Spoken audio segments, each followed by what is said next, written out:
बिस्मिल्लाहिर्रहमानिर्रहीम। अस्सलाम वालेकुम। उम्मीद है कि आप सब खैरियत से होंगे। काफ़ी सारी सालन और वगैरह की और राइस वगैरह की रेसिपीज़ आपके साथ शेयर कर चुकी हूँ मैं। तो अब आज एक और रेसिपी ज़रा सालन वगैरह से हट के। अक्सर कभी बाहर जाएं तो बच्चे कहा करते थे कि ये समोसे पकोड़े जो बना रहे हैं इनसे तला हुआ नान लेके दें हमें, सब खाते हैं, बड़े मज़े का होता है। तो मैं जब देखती थी आलू वगैरह छिलकों समेत काटे हुए होते थे, या पालक जो है वो उनकी भी डंडियां उसी में काटी हुई और एक ही पानी में एक दफा धो के निकाल ली, उसमें मिट्टी पता नहीं रह जाती होगी या नहीं। तो मैंने आज सोचा कि मैं घर पे ये बना के तो दूं बच्चों को, और इसकी रेसिपी जो है वो भी आपके साथ शेयर करूं। मुझे उम्मीद है और इंशाल्लाह ताला ये जो है कि बाजार के तले हुए नान से ज़्यादा टेस्टी बनेंगे, क्योंकि मैं बड़ी सफाई से मैंने सब्जियां भी काटी हैं और ज़रा चीज़ों की क्वांटिटी भी मैंने ऐसी रखी है इसमें कि वो ज़्यादा टेस्टी बनेंगे। अब मैंने अपने जितनी मुझे दरकार है, जितने नान मैंने फ्राई करने हैं उस हिसाब से मैंने बेसन ले लिया है, और अब इसमें मैं चीज़ें डालना शुरू करती हूँ। मैं आपको दिखाती हूँ। मैंने अपने टेस्ट के मुताबिक इसमें नमक, सुरख मिर्च, सूखा धनिया और चुटकी भर हल्दी जो है वो मैं इसमें शामिल करूंगी पहले। फिर उसके बाद इसमें मैं आधी चाय की चम्मच जो है वो अजवाइन डालूंगी।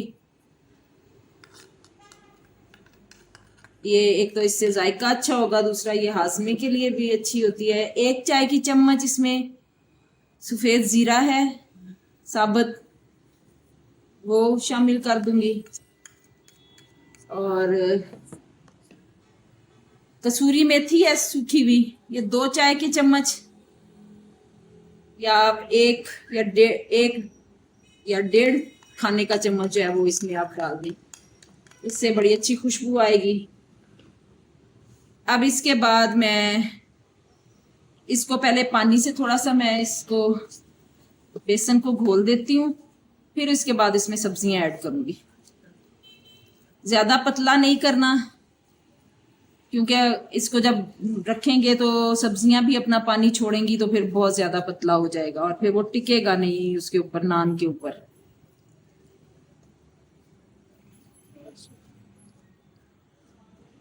पानी मिलाने के बाद इसमें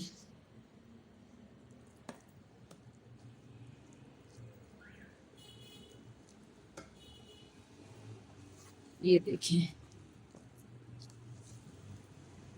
अब मैं इसको मैंने अच्छी तरह मिक्स कर दिया है।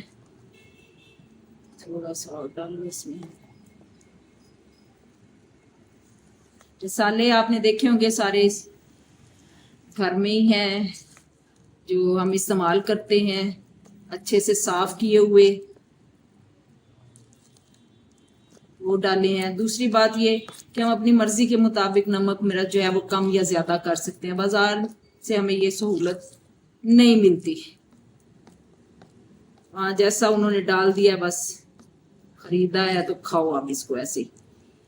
अब मैं इसमें सब्जियां डालूंगी। ये मैंने 3 से 4 हरी मिर्चें बारीक काट ली हैं, ये डाल दूंगी।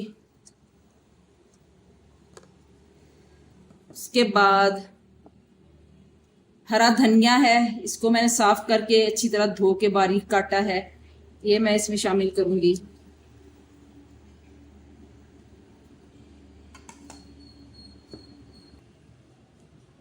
प्याज को मैंने बारीक काट लिया है, ये दरमियाने साइज का एक प्याज है, इसको बारीक मैंने काट लिया है और इस तरह इसको अलग अलग कर लेती हूँ इसके, ताकि बारीक बारीक से इसके पीसेस हो जाएं।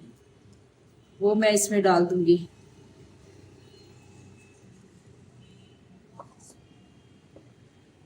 पालक साफ करके अच्छी तरह धो के बारीक बारीक काटी हुई है पालक, वो मैं इसमें, ये सारी नहीं, थोड़ी पहले शामिल करूंगी। और इसी तरह 2 आलू दरमियाने साइज के, इनको मैंने इस तरह बारीक पीसेस में काट लिया है, छील के, धो के, और इस तरह बारीक। ये भी इसमें से मैं अभी आधे डालूंगी, फिर जैसे जैसे ज़रूरत पड़ती जाएगी मैं इसमें शामिल करती जाऊंगी इनको। अब इनको मैं अच्छी तरह मिक्स कर लेती हूँ।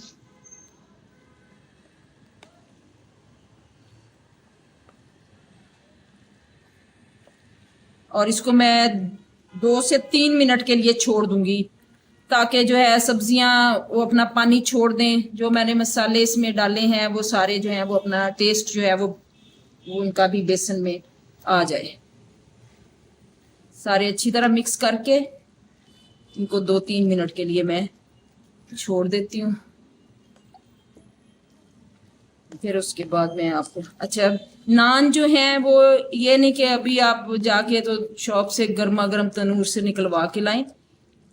नान जो हैं वो कम से कम 1-1.5 घंटा पहले बने हुए हों, क्योंकि बिल्कुल फ्रेश जो होंगे उनके ऊपर बेसन जो है वो टिकेगा नहीं, उतर जाएगा। तो जो बने हुए 1-2 घंटा पहले के बने हुए पड़े होंगे वो सही रहेंगे। अब इसको मैं रखती हूँ थोड़ी देर। और ये मेरे पास नान है। अच्छा, अगर आप देखें कि घर में इतनी बड़ी कढ़ाई नहीं है कि जिसमें ये पूरा नान जो है वो उसको फ्राई कर सकें, तो हम नान के पीसीस भी कर सकते हैं। इसको 2 में या 4 में करके हम इसको ये लगा के सारा ये बेसन, तो इसको हम फ्राई कर सकते हैं। मैं भी देखती हूँ कि अगर मेरे पास कढ़ाई इतनी बड़ी है कि जिसमें पूरा नान आ जाए तो ठीक है, वरना मैं भी इसके 2-2 पीसेस करके इसको फ्राई करूँगी। तो अभी मैं जब फ्राई करती हूँ तो फिर बाकी का आपको दिखाती हूँ। ऑयल गर्म हो गया, मैंने इसमें 1 बूंद जो है वो बेसन की डाल के तो इसको मैंने चेक कर लिया है। अब मैं इसमें नान जो है वो रख देती हूँ फ्राई होने के। नान बड़ा है, मेरा ख्याल है कि अब मैं जो करूँगी उसको मैं हाफ पीसेस में कर लूँ। इसकी एक साइड फ्राई हो गई है, अब मैं इसको पलट देती हूँ। और आंच मैं ज़रा हल्की ही रखूंगी ताकि जो इसके ऊपर मैंने सब्जियां लगाई हुई हैं वो गल जाएं। ये देखिए एक साइड से कितना अच्छा कलर आया है इसका।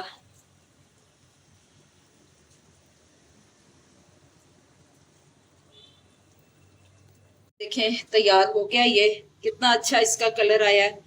और दरमियानी आंच पे इसको पकाया है मैंने ताकि सब्जियां जो इस पे लगी हुई हैं वो भी सारी गल जाएं। इसको अब मैं निकालती हूँ इसका ऑयल से करके। ये इसी तरह मैं दूसरा इसमें डालूंगी। ये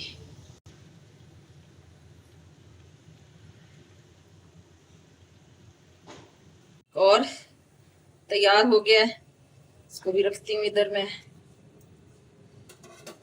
इसी तरह मैं अब आहिस्ता आहिस्ता कर लेती हूँ, फिर मैं आपको दिखाती हूँ।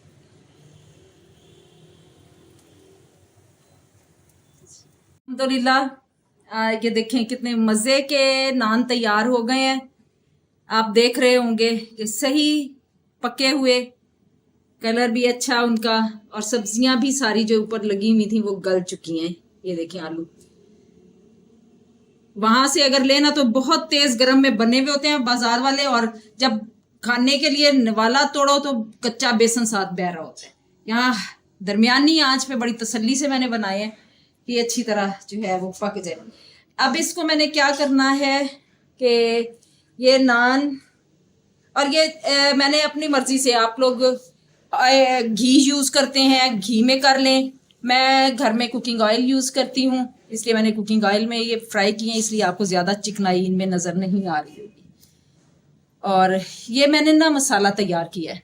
मसाला भी घर में मैंने पिछले साल कच्चे आम जब आए थे तो मैंने आमचूर बनाना आपको बताया था। मैंने 1.5 चाय की चम्मच आमचूर लिया और आधी चाय की चम्मच चाट मसाला, इनको मैंने मिक्स कर लिया है। अब ये मैं मसाला जो है, अब देखें कि मैंने कोई बाहर की चीज़ इसमें नहीं डाली जो गला ख़राब करे या टाटरी वगैरह उसमें ज़्यादा। अब अपनी चॉइस के मुताबिक जितना मसाला खाना चाहें वो हम इसमें डाल सकते हैं। अब इसी तरह मैं सारे जो नान हैं इनके ऊपर मसाला छिड़क दूंगी। आप रेसिपी ज़रूर देखा करें, आपको उसमें आमचूर की रेसिपी मिल जाएगी। ये बड़ी अच्छी खटाई घर में खुद तैयार की हुई होती है, बाज़ार की खटाई से ये बहुत अच्छी होती है। अब ये इसके साथ जो है चटनियाँ आप देखें, ये भी इनकी भी रेसिपीज़ मैंने आपको दी हुई है।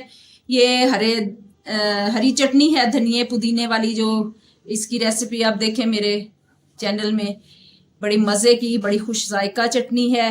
ये मैंने इमली की खट्टी मीठी चटनी बनाई हुई है, इसकी भी रेसिपी है आपके पास। आप इसको वैसे भी यूज़ कर सकते हैं इस हरी चटनी को, और इसको दही में मिक्स करके भी कर सकते हैं। दोनों तरह से इसका जायका बहुत अच्छा हो जाता है। और ये वैसे ही केचप मैंने रखा है साथ, जो केचप के साथ खाना पसंद करे। तो ये मेरी आज की रेसिपी थी और उम्मीद है कि आपको अच्छी लगी होगी, आसान लगी होगी, और आपको ये भी महसूस हुआ होगा कि साफ सुथरा काम सारा, हर चीज़ घर की बनाई हुई, तो खाते हुए या बच्चों को देते हुए ख़तरे की कोई बात नहीं है कि खा के तो तबीयत ख़राब होगी। सब चीज़ें अपनी निगरानी में साफ सुथरी की हैं। तो मेरी रेसिपीज़ अच्छी लगें तो मेरे चैनल को ज़रूर सब्सक्राइब किया कीजिए और शेयर भी किया कीजिए मेरी रेसिपीज़, और इनको बना के फिर मुझे बताया कीजिए। अल्लाह ताला आप सबका हामी व नासिर हो।